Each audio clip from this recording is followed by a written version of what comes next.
नमस्कार, आप सभी का स्वागत है आपका अपना चैनल उपवन क्लासेस। आज यह वीडियो इस चैनल के फ्यूचर प्लान के बारे में, इस चैनल के थोड़ा बहुत उद्देश्य आपको इस वीडियो को देखने के बाद पता चल जाएगा। इस चैनल का उद्देश्य क्या था, क्या है, क्या मोटिवेशन है, क्या किस कारण ये चैनल शुरू किया गया है। तो मैं आपको बता दूं, मेरे पास व्हाइट बोर्ड नहीं था, इसके कारण ऑडियो सीरीज चल रही थी, लेकिन आज शाम तक व्हाइट बोर्ड डिलीवर्ड हो जाएगा। मैं गांव में रहता हूं, इसी कारण लॉकडाउन के कारण व्हाइट बोर्ड डिलीवर्ड नहीं हो पा रहा था, तो आज इवनिंग तक व्हाइट बोर्ड आ जाएगा। इसके बाद आपके पास वीडियो लेक्चर्स आएंगे।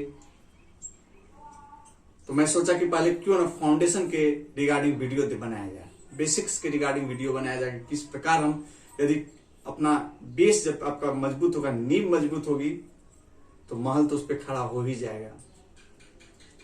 इसी कारण जो है हम एनसीईआरटी की सीरीज लाना चाह रहे हैं, एनसीईआरटी पे वीडियो बनाना चाह रहे हैं, एनसीईआरटी बेस्ड सब्जेक्ट पे वीडियो बनाना चाह रहे हैं। और इसलिए कक्षा 10 से, वर्ग 10 से वीडियो की शुरुआत होगी।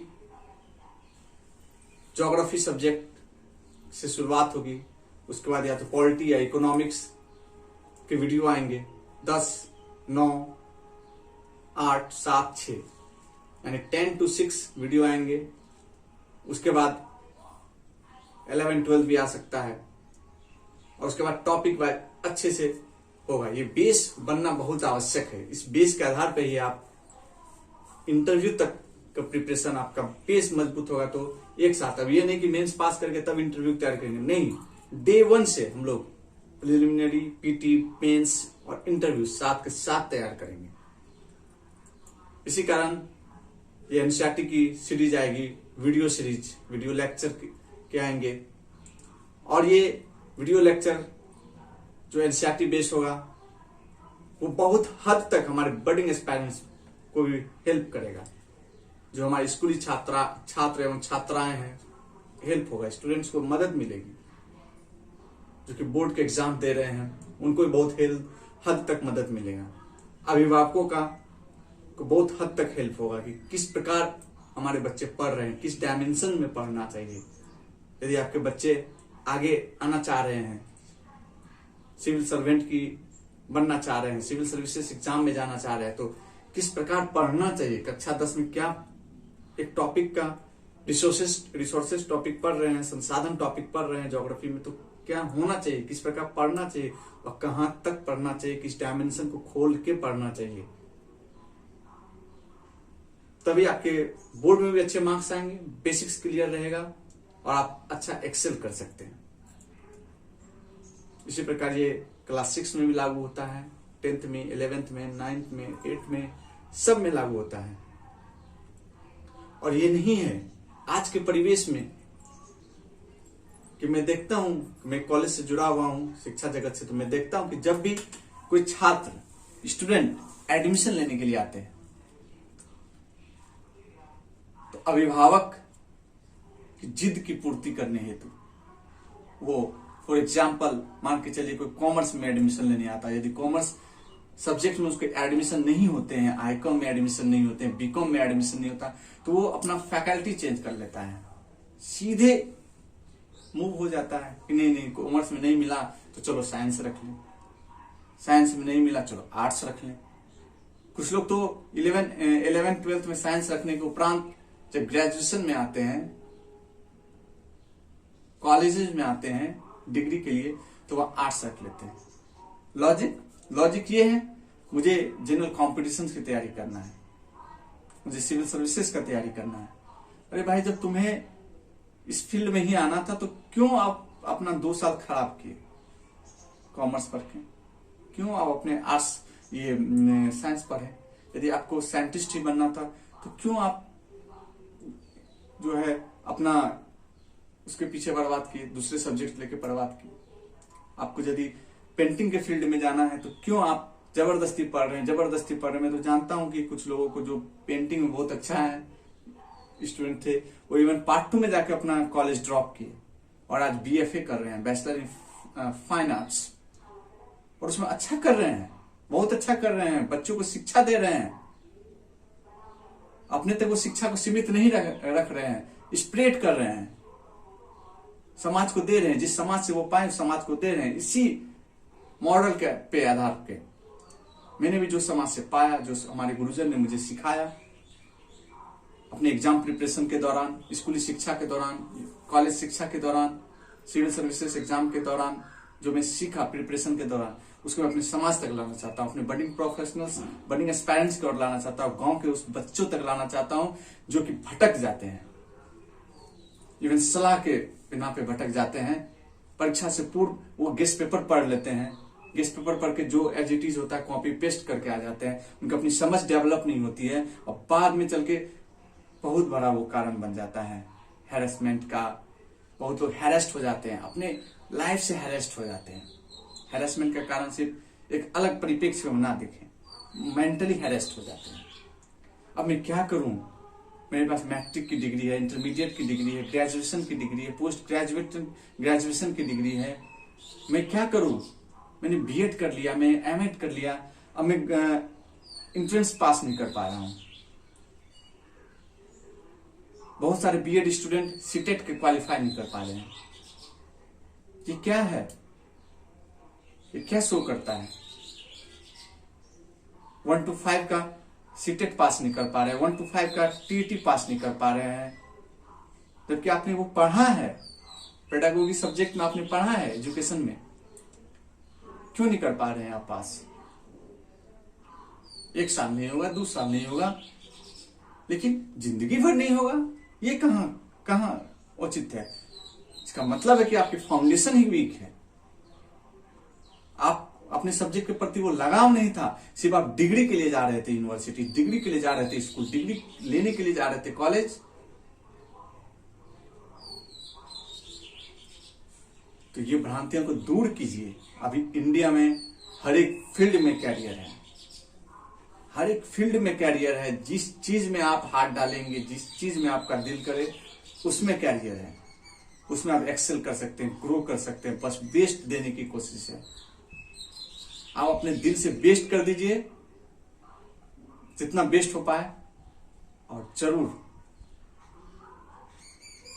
आप एक दिन अपने लक्ष्य की प्राप्त करेंगे। और आप जब लक्ष्य की प्राप्ति करेंगे तो भारत भी अपना लक्ष्य को प्राप्त करेगा, हमारा देश तरक्की करेगा, और फिर हमारा देश सोने की चिड़िया बनेगा। हम लोग मानसिक गुलामी से जकड़े हुए हैं कि फलाना का बेटी मेडिकल कर रहा है, मेरा भी बच्चा करना चाहिए। फलाना का बेटा ये किया, वो किया। अरे उस पर नहीं जाना है। आप ये देखिए कि आपके बच्चे की कैपेबिलिटी, इच्छा किस फील्ड में है। भारत में तो हर एक फील्ड में कैरियर है, विश्व में हर एक फील्ड में कैरियर है। कोई भी बच्चा किसी चीज में एक्सेल कर सकता है। इसलिए जो कक्षा 10 से कक्षा 6 की जो वीडियो सीरीज आएगी एनसीईआरटी, उसको आप लोग अवश्य देखें। अभिभावक तो अवश्य देखें, क्योंकि अभिभावकों के पास आजकल समय नहीं होता। ये शहरों की समस्या नहीं है, गांव की सबसे बड़ी समस्या है। हम लोग जब थे बच्चे में, या हमारे मित्र भी बताते हैं, इस चीज की चर्चा करते हैं और हम लोग डिस्कशन करते हैं कि किस तरह हमारा समाज परिवेश बदल चुका है। आज कोई बच्चा अपनी बुराई सुनना नहीं चाहता, कोई बच्चा अच्छा चीज सुनना नहीं चाहता। आज कोई मेंटर नहीं है किसी को बताने के लिए, किसी के पास फुर्सत नहीं है। इवन गार्जियन के पास समय नहीं है अपने बच्चों के लिए, कोई गार्जियन पूछना नहीं चाहता है। बहुत लोग हैं बताने के लिए समाज में, बहुत लोग चाहते हैं कि मदद करें, कि हम अपने संघर्ष को लोगों के बीच लाएं, उससे हमारा बडिंग एस्पायरेंट सीखे, भारत का भविष्य सीखे, समझे, जाने। तभी तो हमारा भारत मजबूत होगा। सिर्फ सरकार के सोचने से कुछ नहीं होने वाला, सिर्फ अधिकारियों के सोचने से कुछ नहीं होगा। हमें जगना होगा, वॉलंटियरी रूप से हमें जगना होगा, वॉलंटियर रूप से हमें समाज को देना होगा जिस समाज ने मुझे दिया है, हमारे गुरुजन ने मुझे दिया है, हमारे गुरुजन ने मुझे जो सिखाया है, जो ज्ञान दिया है, हमारे किताब दुकानदार वाले भाई साहब ने मुझे जो स्नेह दिया किताब देते समय,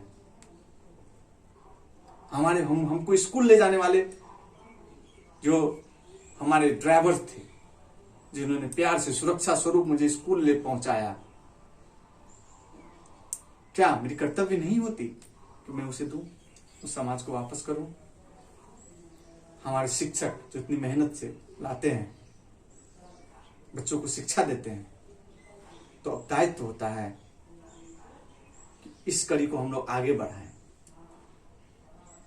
बहुत लोग हैं, आप आवाज लगा के देखिए, हमारा भारत देश तो ऐसा है, सैकड़ों मदद के हाथ सामने आ जाएंगे। कोरोना काल में तो सब लोगों ने अनुभूति किया है। तो शिक्षा, जो हम विश्व गुरु थे, आज हम क्यों नहीं है विश्व गुरु? भारत को विश्व गुरु बनाना है, बडिंग प्रोफेशनल्स, बडिंग एस्पायर्स को तैयार करना है, बडिंग ब्यूरोक्रेट्स को तैयार करना है, बडिंग सोशल वर्कर को तैयार करना है, बडिंग पॉलिटिशियंस को तैयार करना है, गुड पॉलिटिशियंस को तैयार करना है। हम तो जन्मदाता हैं लोकतंत्र के, आयुर्वेद के जन्मदाता हैं, लोकतंत्र के जन्मदाता हैं। हमारी चिकित्सा पद्धति तो बहुत व्यापक है, तो क्यों नहीं हम कर पा रहे हैं? क्यों हम आज हमारी नैतिकता समाप्त हो गई है? क्या सिर्फ ऐसा हो जाए कि नहीं डॉक्टर बनना है तो सिर्फ जन्म लिया और फिजिक्स केमिस्ट्री बायोलॉजी पढ़े? फिर क्यों पढ़े वो सब कुछ सोच समझ के ही तो हमारे पूर्वज ने वो सिलेबस डिजाइन किया है कि सबको इतिहास की जानकारी होनी चाहिए, इतिहास से सीख के ही हम आगे बढ़ सकते हैं। सबको हमारी राजनीतिक व्यवस्था की जानकारी होनी चाहिए, सबको हमारी आर्थिक व्यवस्था की जानकारी होनी चाहिए, सबको हमारी कल्चर की जानकारी होनी चाहिए। और अभी तो मॉडर्न युग में सबको आईटी की भी जानकारी होनी चाहिए। इन्वायरमेंट की जानकारी तो आवश्यक है, इंजीनियरिंग कोर्सेज में भी लाया जा चुका है। ह्यूमैनिटीज, इन्वायरमेंट सबको पढ़ाया जाता है। इन्वायरमेंट अब तो मस्ट है, मैंडेटरी है। अभी हाल में 1-2 दिनों में न्यूज में आया कि व्हाइट गेंडा, जो राइनोसोरस व्हाइट प्रजाति के थे, अब उसमें केवल 2 मादाएं बची, 2 फीमेल बची हुई है। एक जो मेल था वो एक्सपायर हो गया। लगभग 5 करोड़ वर्ष से वो उसकी प्रजातियां चली आ रही हैं। सब कुछ लुप्त हो गया, लेकिन उसकी प्रजातियां चली आ रही थी। अब वो भी हमारे बीच नहीं रहा। हम मानव के बीच में आके वो भी समाप्त हो गया, अपना अस्तित्व खत्म हो गया, विलुप्त हो गया। फिर सिर्फ 2 मादाएं बची हुई हैं। आगे का जनरेशन नहीं बनेगा, ब्रीडिंग नहीं हो पाएगी। आर्टिफिशियल ब्रीडिंग का कोई कॉन्सेप्ट उस पर सक्सेस नहीं हो पाए। तो दुख भरी बातें हैं। हम अपनी इतनी सुंदर भूधरा को अपनी सुख सुविधा हेतु निस्तो नाबूद करती है, तो प्रकृति भी बदला ले रही है। प्रकृति सब कुछ बैलेंस करने की उसमें क्षमता है, प्रकृति में, नेचर में। इसलिए जानना आवश्यक है, एक अच्छा इंसान बनना आवश्यक है, नैतिकता भरा इंसान बनना आवश्यक है। हम लोग तो दूसरे को शिक्षा देते थे, भारत देश दूसरे को शिक्षा देता था। हमारे देश से दूसरे कंट्री यहाँ की परंपरा से ओतप्रोत। हम कोरोना काल में देखे कि हाथ मिलाना जो मॉडर्न संस्कृति था, उसके बदले लोग नमस्कार करते थे। अब सबने स्वीकार किया इस बात को। और अभी हमारे समाज की संस्कृति क्या होगी? जो लोग कुछ लोग जो पैदल चलते हैं, उसे कुछ लोग कटाक्ष तक मार देते हैं। साइकिल पे चलने वाले को मोटरसाइकिल पे चलने वाला हे दृष्टि से देखता है, कार पे चलने वाले मोटरसाइकिल वाले को हे दृष्टि से देखता है, प्लेन पे चढ़ने वाले कार वाले को हे दृष्टि से देखता है। ये क्या है? ये किस सोसाइटी में हम लोग बढ़ रहे हैं? क्या यही हमारा भारत था? यही हमारा भारत होगा? क्या इसी तरह हम विश्व गुरु बनेंगे? नहीं बन सकते, कभी नहीं बन सकते। रोजगार के प्रति हम लोग हैं, तो आप देखे होंगे कि बहुत सारे अखबारों में आता है कि इस पद पे वैकेंसी के लिए इतने लोग चले गए। तो क्या सिर्फ हम पढ़ाई कर पा रहे हैं सिर्फ नौकरी प्राप्ति करने हेतु? नहीं, पढ़ाई हम इनोवेशन के लिए भी कर रहे हैं, सोसाइटी को देने के लिए भी कर रहे हैं। एक ब्यूरोक्रेट रहते हुए भी आप एक अच्छे समाज सेवक हो जाते हैं। इस कोरोना काल में देखने को मिला बहुत सारे स्टेट के ब्यूरोक्रेट्स एक अच्छे समाज सेवक के रूप में भी उनकी छवि देखने को मिली। और है तभी वो ब्यूरोक्रेट्स हैं, वो गुण है उनमें, वो दक्षता है, वो क्षमता है, नेतृत्व करने की क्षमता। और आज हम अच्छे पॉलिटिशियंस नहीं दे पा रहे, पॉलिसी मेकर्स नहीं दे पा रहे समाज को। क्यों नहीं दे पा रहे हैं? हम अपनी संकीर्णताओं से बाहर निकले तब तो। सिर्फ सपना देखते कि हमारा भारत एक दिन मजबूत होगा। क्या हम शक्ति प्रदर्शन के बलबूते पे मजबूत हो सकते हैं? नहीं बन सकते हैं। शक्ति प्रदर्शन के बलबूते पे सिर्फ अपना सुरक्षा कर सकते हैं, लेकिन मजबूती बौद्धिक क्षमता को डेवलप करके कर सकते हैं।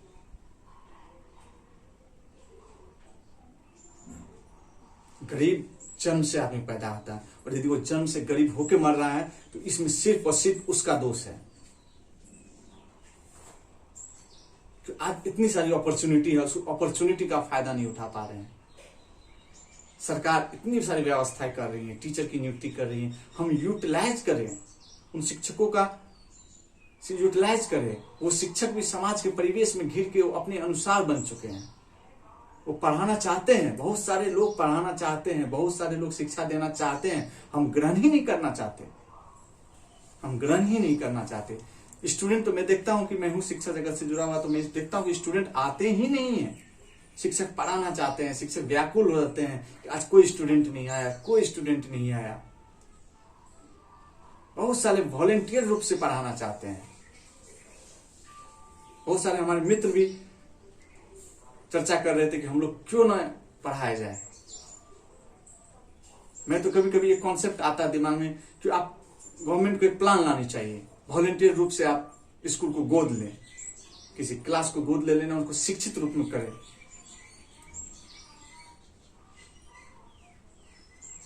यदि कोई संस्था उसकी सब कुछ देखती है तो क्यों नहीं मैं एक क्लास 9 को गोद ले लूं और उसके सभी शैक्षिक वातावरण जो है, क्या रिक्वायरमेंट्स है, किस प्रकार पढ़ना चाहिए, उसका मेंटरशिप करूं संडे के संडे दिन। यदि मैं रोजगार में हूं, आप रोजगार में हैं, XYZ कोई भी रोजगार में है,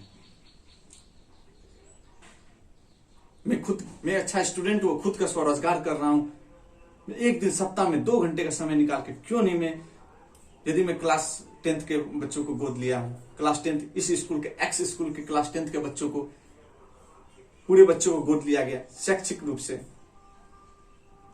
उसके जाके मेंटरशिप करूं कि नहीं आज ये पढ़ो, तुम क्या क्या पढ़ाई हुई है इसमें ये पढ़ो, ये क्लास लो, अपने साथ अपने लोग कुछ लोगों को जोड़ूं, साथ के लोगों को जोड़ूं। नहीं आप भी चलिए, 1 घंटा समय दीजिए।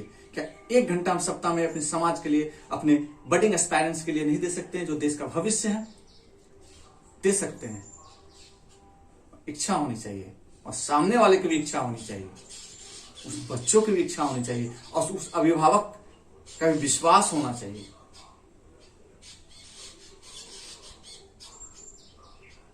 तो हमारा सोसाइटी बढ़ेगा। सिर्फ एक के बूते सोसाइटी नहीं बढ़ती, और सभी इस समाज में सभी लोग एक जैसे नहीं है, सभी के पास समान रूप से संसाधन उपलब्ध नहीं है।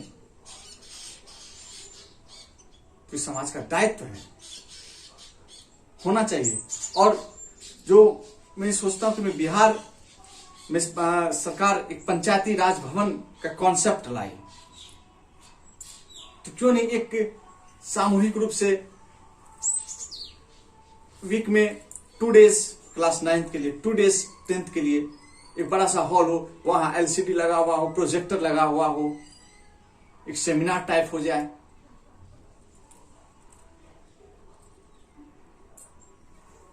मान के चलिए कि मेरा सेमिनार मंडे को है, तो जहां मैं वर्क करता हूं वहां से मुझे 2 घंटे की छुट्टी मिले, 3 घंटे की छुट्टी मिले, हाफ टाइम मिले, मैं आके वो क्लास करूं। आप क्लास लीजिए, आप चाहिए मेंटरशिप कीजिए। लेकिन एक तो ये भी प्रॉब्लम है, मैं चर्चा करने लग गया, थोड़ा आगे बढ़ गया, तो ये चर्चा के दौरान ये देखा कि मेंटरशिप करेंगे लेकिन किसके साथ करेंगे? यदि मैं सामने वाले बच्चे को बोलता हूं कि यार तुम घूम रहे हो, मोबाइल देख रहे हो, गेम खेल रहे हो, वीडियो देख रहे हो, अभी तुम्हारा वीडियो देखने का उम्र नहीं है, वीडियो देखो, शैक्षिक शिक्षाप्रद वीडियो देखो, गेम के पीछे इतना समय मत दो। तो सामने वाला बच्चा मैनिपुलेट करके अपने गार्जियन को कह सकता है, और गार्जियन भी बच्चे की बातों पर ज्यादा यकीन करता है। हम लोग के समय में या आपके समय में, आप जो मेरे हम उम्र होंगे, आप भी देखोगे कि हमारे आस पड़ोस 10 घर, 20 घर, 25 घर के लोग हम पे नजर रखते थे, हम क्या कर रहे हैं। और आज हमारे सामने में यदि कोई बच्चा कोई गलत साइड पे देख रहा है कुछ भी, तो हम कुछ नहीं कर सकते उसको, क्योंकि उसके गार्जियन तो विश्वास ही नहीं करेंगे। तो मैं अभिभावकों से हाथ जोड़ के विनम्र अपील कर रहा हूं कि ये बच्चे से आपके बच्चे नहीं हैं, आप इसके पालन करता है, आप इसके जन्मदाता हैं, लेकिन ये बच्चे भारत के बच्चे हैं, विश्व के बच्चे हैं, क्योंकि भारत की जिम्मेवारी इन्हीं के कंधों पे है। विश्व गुरु बनाने की जिम्मेवारी इन्हीं के कंधों पे, हमारे कंधों पे, आपके कंधों पे है। आप अभिभावक हैं, आपको भगवान ने सृजन करने की शक्ति दी है, आप अभिभावक हैं, सृजित कीजिए, एक अच्छे नागरिक के रूप में सृजित कीजिए, नैतिक शिक्षा दीजिए अपने बच्चों को, किस तरह हम समाज को ट्रीट करें, किस तरह देश को आगे ले जाने के लिए ट्रीट करें, अच्छी सोच दीजिए। देखिए क्या आपका बच्चा सही दिशा में जा रहा है, क्या आपसे वो भ्रम जाल में फैले हुए हैं, दिवा स्वप्न देख रहे हैं। बाहर आइए उस सपना से, आप बाहर नहीं आएंगे, हमारा भारत बाहर नहीं आएगा। आप देखिए, जांचिए, परखिए अपने बच्चों को। बहुत सारे गार्जियन का तो ये कॉन्सेप्ट है कि बच्चा मेरा जो है वो राइट है। बच्चा आपका राइट है, लेकिन देखिए किस चीज में आपका बच्चा राइट है। आपके पास तो अनुभव है, 40 साल, 35 साल, 30 साल का अनुभव है आपके पास, आपके बच्चों के पास तो नहीं है।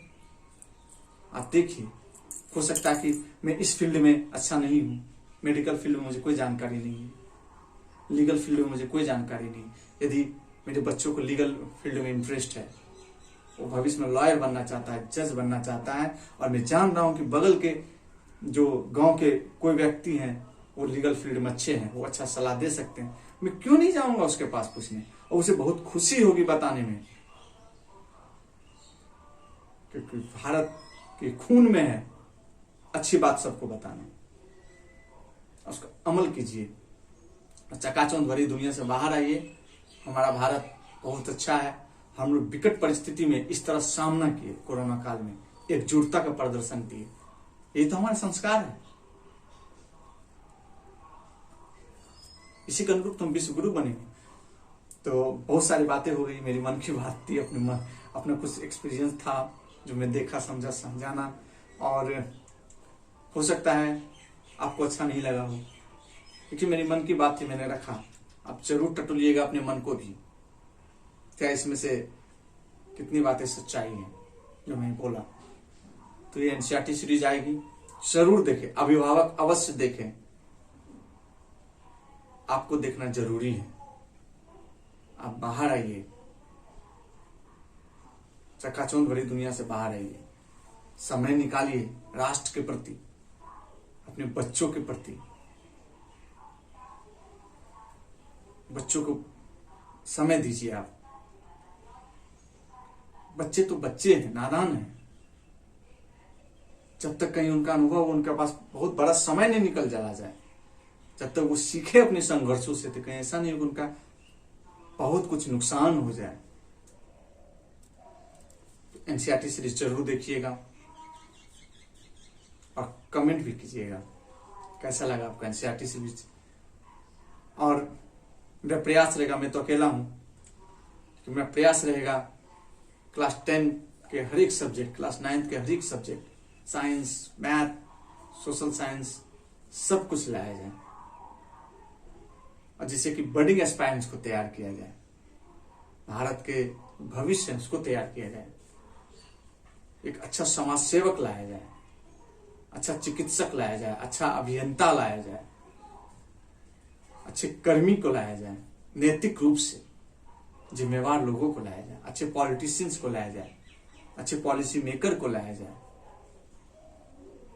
और एक अच्छा इंसान को लाया जाए। सबसे बड़ी बात, रोजगार देने वाले को लाया जाए, बिजनेसमैन को लाया जाए, नैतिक रूप से जिम्मेवार नागरिक को लाया जाए। भारत को एक दिन फिर विश्व गुरु का ताज पहनाया जाए। इस मुहिम में आप मेरा साथ दीजिए। वीडियो को लाइक, शेयर एवं सब्सक्राइब अवश्य करें और अभिभावकों तक ये वीडियो अवश्य पहुंचे। जरूर आप शेयर कीजिएगा। धन्यवाद। जय हिंद, जय जवान, जय किसान, जय हिंद।